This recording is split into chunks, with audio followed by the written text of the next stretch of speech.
Teoloyuquenses, donde te enteras primero.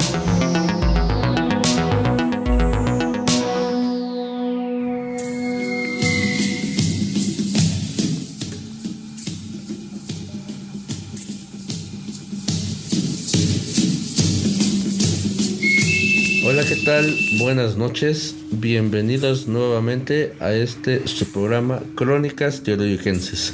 Gracias por acompañarnos una emisión más. Esperamos que, como en programas anteriores, disfrutemos de las narraciones y crónicas de los acontecimientos importantes en nuestro municipio durante las diferentes etapas de la historia de nuestro país. En esta semana, regresando de los festejos muy merecidos del Día de la Mamá, regresamos a nuestro programa aprovechando la oportunidad para felicitar anticipadamente por el 15 de mayo a todos los maestros del municipio. Muchas felicidades a todos y a todas, bien merecidos se lo tienen.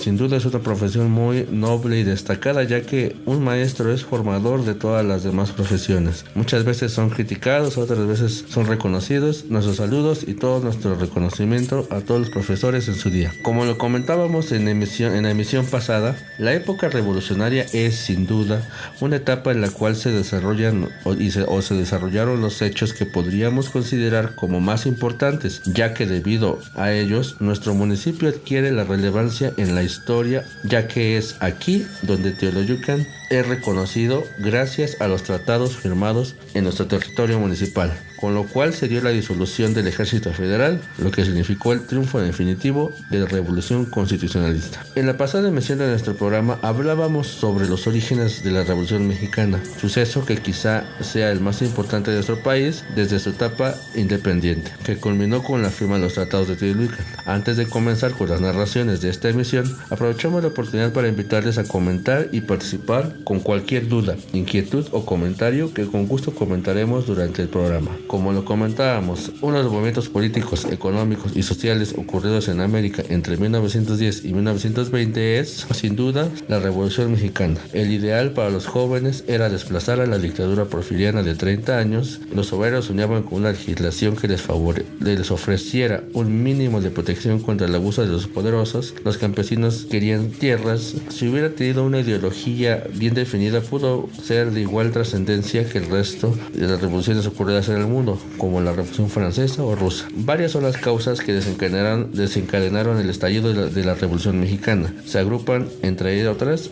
las económicas, sociales y las políticas. Antes de iniciar nuestras crónicas, demos la bienvenida a nuestro colaborador y amigo, el arquitecto Pablo Rosas, cronista por la AMECROM. Bienvenido una vez más, arquitecto. Gracias por acompañarnos y compartirnos un poco de su conocimiento y por todo este cúmulo de datos históricos de nuestro municipio. Gracias de nuevo, bienvenido. Buenas noches, el agradecido soy yo por dejarme compartir con todos ustedes la historia de Teoloyucan.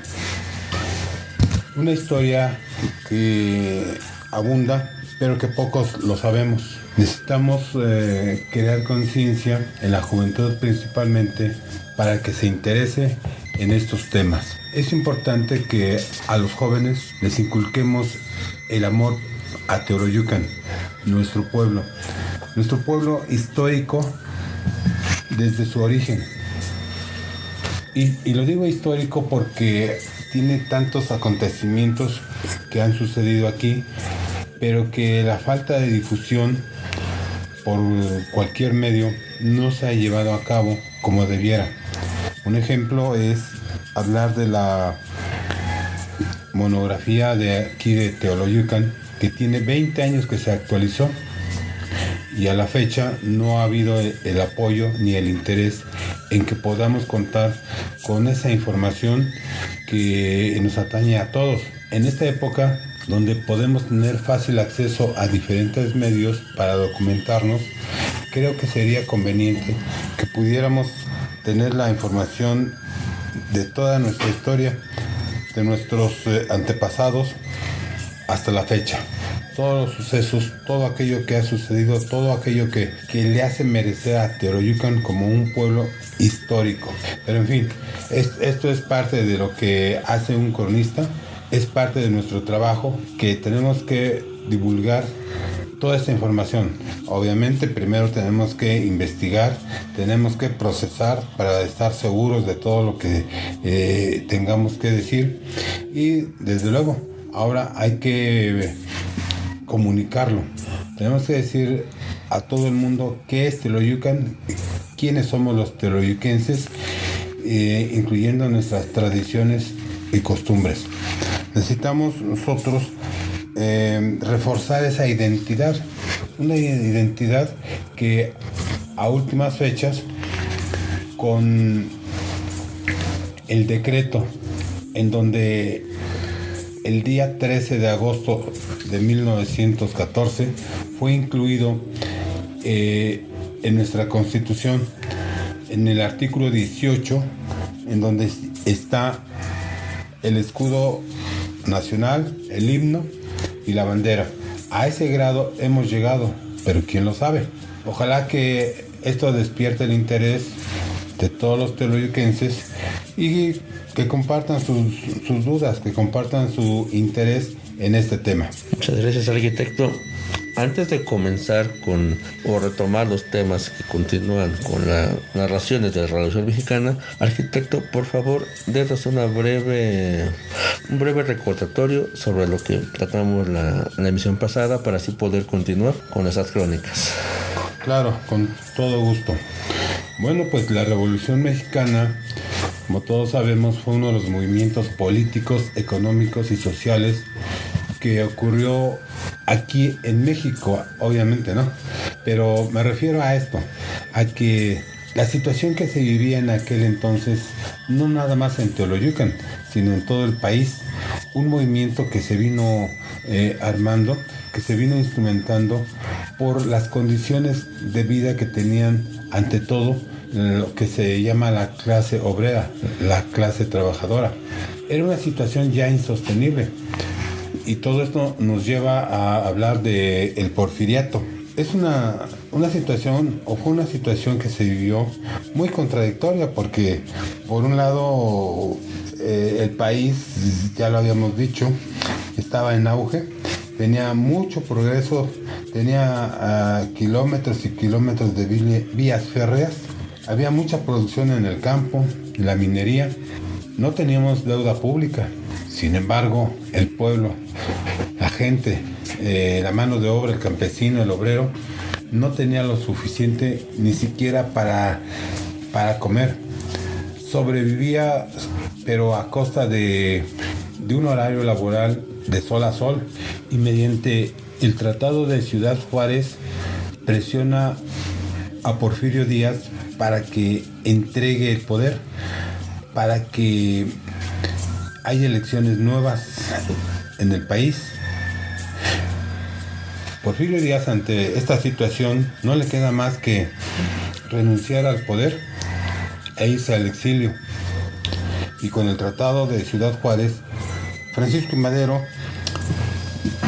llega a Teoloyucan en el mes de junio de 1911 y es recibido por las autoridades de la Ciudad de México, con vítores, con cohetería, con música de banda, y es así como aquí se festeja el triunfo de la revolución maderista. Como ven, ya estamos hablando de dos revoluciones, la maderista y la constitucionalista, pero bueno, no quiero adelantarme. Con este triunfo, Madero por fin llega al poder, llega a ser el presidente de la República, y dentro de su gabinete que había formado, tiene el error de nombrar a Victoriano Huerta como su jefe del ejército. Con esto queda claro que no elige correctamente a su gente, porque estamos hablando de que básicamente queda la estructura política de los servidores, los que estuvieron al lado de Porfirio Díaz, y es así como se crea el golpe de estado que le da Victoriano Huerta en la Plaza de la Ciudadela, en la Ciudad de México, en donde Victoriano Huerta finge que la gente que está en contra de Porfirio Díaz, y es ahí donde en el golpe de estado la gente que está en favor de Porfirio Díaz supuestamente ataca al gobierno de Madero. Sin embargo, eso desafortunadamente no fue así, sino el propio Victoriano Huerta dispara los cañones en contra de lo que sería el régimen de Francisco y Madero. Y es así como se crea la llamada decena trágica. 10 días de una lucha fingida que más bien es un ataque a la presidencia de la República. Con todo esto, Victoriano Huerta manda a encarcelar, hace prisionero a Francisco y Madero y a su vicepresidente Pino Suárez. Lo obliga a que firme su renuncia, cosa que pues por las armas no tenía manera de defenderse. Pero una vez que firmó la renuncia, de una manera vil y cobarde, mata a estos dos personajes. Como se dice, mediante la sangre, mediante las armas, Victoriano Huerta sube al poder. Y entonces manda un comunicado a los gobernadores de los estados del país.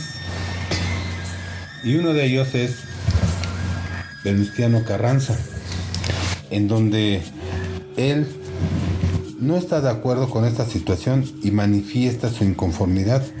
Al ser gobernador de Coahuila, tenía pues prácticamente a la mano la forma, la manera de reunir un grupo de gente que lo apoyara y luchara en contra de Victoriano Huerta. Y así es. Entonces se forma el Plan de Guadalupe, que tenía como fin restablecer el orden constitucional. Y así se hace. Se forma ese Plan de Guadalupe, se forman los ejércitos del noroeste a cargo de Álvaro Obregón, se forma el ejército del centro a cargo de Pancho Villa y del noreste a cargo de Pablo González. Todos ellos y muchos más que la historia no lo reconoce, vienen luchando desde el norte de la República hasta el centro de la Ciudad de México, de oriente a poniente, de norte a sur. Y es así que entonces, después de un poco más de un año de estar luchando en contra del ejército federal que representaba a Victoriano Huerta, por fin ven casi a la mano, casi ya el triunfo. Sin embargo, todavía el ejército federal tenía la intención de resistir, de no dejarse vencer por el ejército constitucionalista. Y aquí, en un día 13 de agosto de 1914, se da ese hecho importante. Después de haber sitiado a la Ciudad de México, de que hubieran venido aquí a negociar la rendición del ejército federal y la entrega de la Ciudad de México por parte de lo que quedaba de ese ejército federal, aquí en Teoloyucan se hicieron las negociaciones, unas negociaciones que significaban el fin de la Revolución Mexicana, pero sin más derrame de sangre. Victoriano Huerta renunció por fin el día 25 de julio de 1913. Era ya insoportable la situación porque las derrotas de una en una desde el norte de la República hasta este lugar hizo que diezmara su ejército, de tal manera que renuncia, nombra un suplente. Ese suplente viene aquí a Teoloyucan, quiere negociar, pero no había para dónde hacerse. Era inminente que el ejército federal se tuviera que rendir, porque si aquí a Teoloyucan llegaron 26,000 constitucionalistas, cuando nuestro pueblo no rebasaba los 4,000 habitantes, el ejército federal solamente tenía alrededor de 16,000 soldados.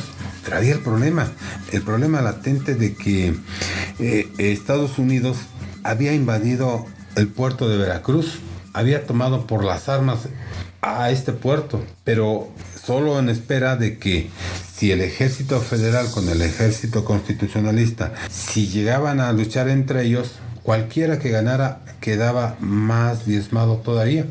Y entonces era el momento para que el ejército de Estados Unidos atacara y se posesionara de lo que es México. Ante esta situación, el representante del Distrito Federal, que fue Iturbide, está de acuerdo, no le queda otra situación que entregar la Ciudad de México. Y por lo tanto, en esta negociación también se pide que desaparezca el ejército federal. Y así es. En el camino nacional de Cuautitlán a Teoloyucan, en un sitio que está ubicado en lo que hoy conocemos como Los Camperos, a 100 metros de este lugar, ahí es donde llegan dos automóviles con las autoridades, y en uno de ellos, en la salpicadera de uno de los dos autos, se firman los llamados Tratados de Teoloyucan, que son dos tratados nada más. Uno, se entrega a la Ciudad de México, y el otro, que desaparece el ejército federal. Con esto, da vida a lo que sería el ejército constitucionalista, que hoy, a esta fecha, el 2019, es el ejército mexicano que conocemos. Pero de estos tratados vienen otras cosas muy importantes. Por ejemplo, al haberse entregado la Ciudad de México y al haber desaparecido este ejército federal, ante todo el ejército entrega el armamento al ejército constitucionalista.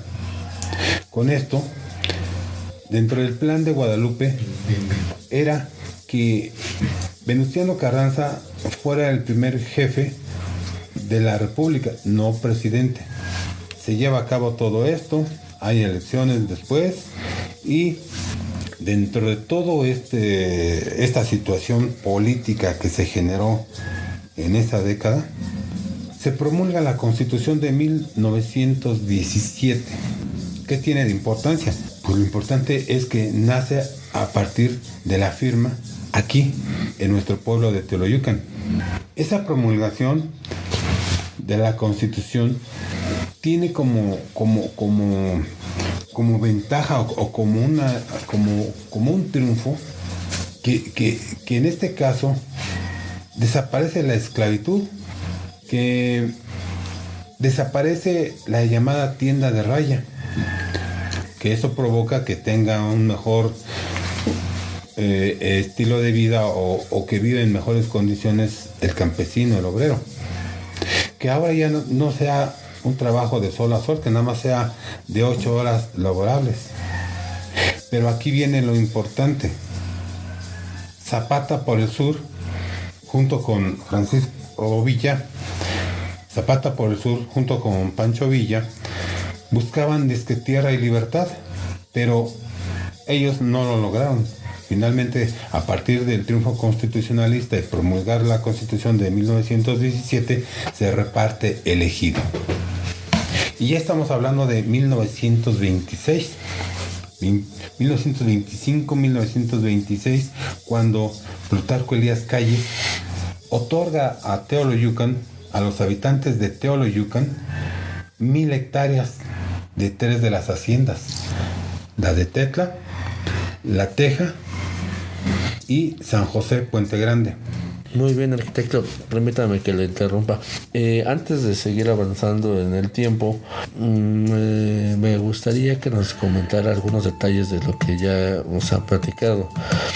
Usted nos comentaba, obviamente hablando de la trascendencia de nuestro municipio, que el primer festejo y primer asunto relevante fue la llegada aquí de Madero. Nos comentaba usted que ante el triunfo de Francisco y Madero por el logro obtenido por la salida del gobierno de Porfirio Díaz,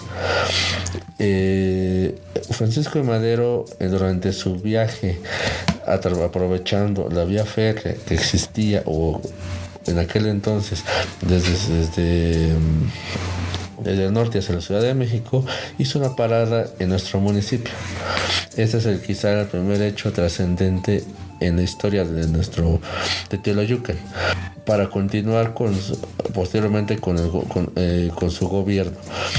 Pero antes de eso, arquitecto, también, he leído por ahí que durante su gobierno de Francisco I. Madero hubo un cierto distanciamiento de los caudillos revolucionarios como Zapata y Pancho Villa. ¿A qué se debió este distanciamiento? Se habla de que durante su gobierno hubo ciertas diferencias que alejaron por ejemplo, a Emiliano Zapata de la lucha común que en un inicio habían tenido ambos. Bien, bueno, ese distanciamiento no fue precisamente en la época de Francisco I. Madero. Más bien, esto ya es bien entrada la revolución, ya cuando vienen en el centro del país, en la zona de León, Guanajuato, de Celaya. Efectivamente hubo un distanciamiento. Es cierto que Emiliano Zapata también, alentado por esa revolución que se generó, hablando de la zona del sur, él quería también participar, o quiso participar, o participó bajo el lema que decíamos de tierra y libertad, pero no fue una acción concreta, no fue una acción en donde de alguna manera dijéramos fue un logro que él tuvo. Y bueno, mezclando las dos partes, Pancho Villa era un personaje pues atrabancado. Él era de armas tomar y ya, así, directo, ¿sí? Pero aunque era el representante del ejército del norte, Venustiano Carranza era el autor intelectual del plan, del proyecto. Y entonces él, como jefe del ejército constitucionalista, pues de alguna manera planeaba, controlaba las acciones. Pancho Villa quería así ya llegar y decir, vamos a tomar la Ciudad de México. Entonces, como decía, el artífice de este plan fue don Venustiano Carranza. Y le negó la idea de cómo tomar ese lugar, el puesto que era finalmente el triunfo total. Francisco Villa o Pancho Villa se molesta porque no están de acuerdo entre ellos y bueno, por un lado, Pancho Villa se brinca al bando de lo que sería Emiliano Zapata. Y por el lado del constitucionalismo, don Venustiano Carranza no le da el combustible para sus trenes. Y es por eso que se genera ese movimiento interno, primero en el constitucionalismo. Y con ese berrinche, con esa actitud que toma Pancho Villa, digamos que sale de las filas del constitucionalismo y se va con Emiliano Zapata y buscan la manera de luchar en contra del ejército federal. Pero bueno, así es como llegamos aquí al día 13 de agosto de 1914. Muy bien, arquitecto. Antes de concluir este programa, y como ya es costumbre, es momento de compartirles el dato curioso del día.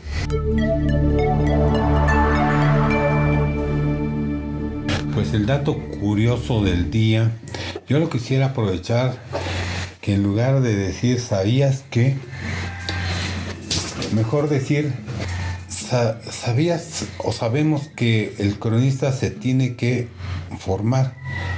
Que le tiene que nacer el gusto por la historia, principalmente de su pueblo, y no hacerse a través de los libros como cronista. Si Si bien es cierto, hay una profesión que es la de historiador, pero el cronista tiene ese algo que está más en contacto con el pueblo, con la gente, con su espacio, con el conocimiento de todo lo que es el territorio, más lo que está fuera de nuestras fronteras, tanto físicamente como en el tiempo. Y eso nos lleva a hablar de la historia general. Ese es lo que es un cronista y ojalá que hubiera varios interesados para que en un futuro continúen con la crónica de la historia de Teoloyucan.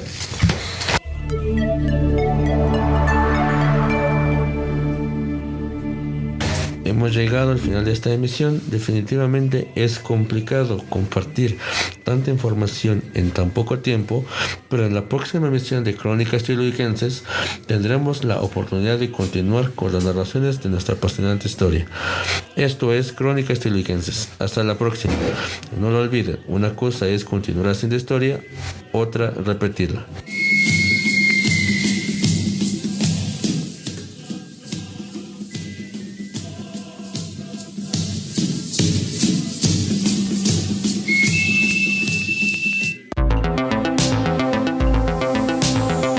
Teoloyuquenses, donde te enteras primero.